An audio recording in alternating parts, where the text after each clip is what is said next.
Hello বন্ধুরা, নমস্কার। All about ICDS চ্যানেলে আপনাদের সবাইকে স্বাগত। তো নিয়ে এসেছি আজকে একটা গুরুত্বপূর্ণ আপডেট, অর্থাৎ 2019 সালে আইসিডিএস সুপারভাইজার রিক্রুটমেন্টের যে অঙ্গনওয়াড়ি কর্মীদের মধ্য থেকে যে 50% রেশিওই আইসিডিএস সুপারভাইজার রিক্রুটমেন্ট হওয়ার কথা ছিল, তো সেটা কিন্তু হয়নি।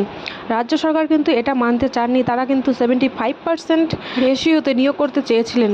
তো নিয়ম অনুসারে এখানে 75%-এর জায়গায় কিন্তু 50-50 রেশিওতে নিয়োগ হওয়ার কথা ছিল। তো সেটাই যখন রাজ্য সরকার মানতে চাননি, তো সেটা নিয়ে এর আগে কলকাতা হাইকোর্টের সিঙ্গেল বেঞ্চে কিন্তু এটা নিয়ে রায় উঠেছিল। তখন কিন্তু কলকাতা হাইকোর্ট এটা নিয়ে স্থগিতাদেশ দিয়েছিলেন কিছুদিনের জন্য। তো এই স্থগিতাদেশ কিন্তু সুপ্রিম কোর্ট কিন্তু এটা মেনে নিলেন না। অতএব বন্ধুরা, আমরা আইসিডিএস সুপারভাইজার রিক্রুটমেন্টে কিন্তু এবার কিন্তু আশা আলো দেখতে পাচ্ছি যে 50-50% এবার কিন্তু রেশিওতে হতেও পারে রিক্রুটমেন্ট। তো এই ছিল আজকের খবর। ভিডিওটি ভালো লাগলে কিন্তু অবশ্যই লাইক করে, শেয়ার করে এবং চ্যানেলটি সাবস্ক্রাইব করে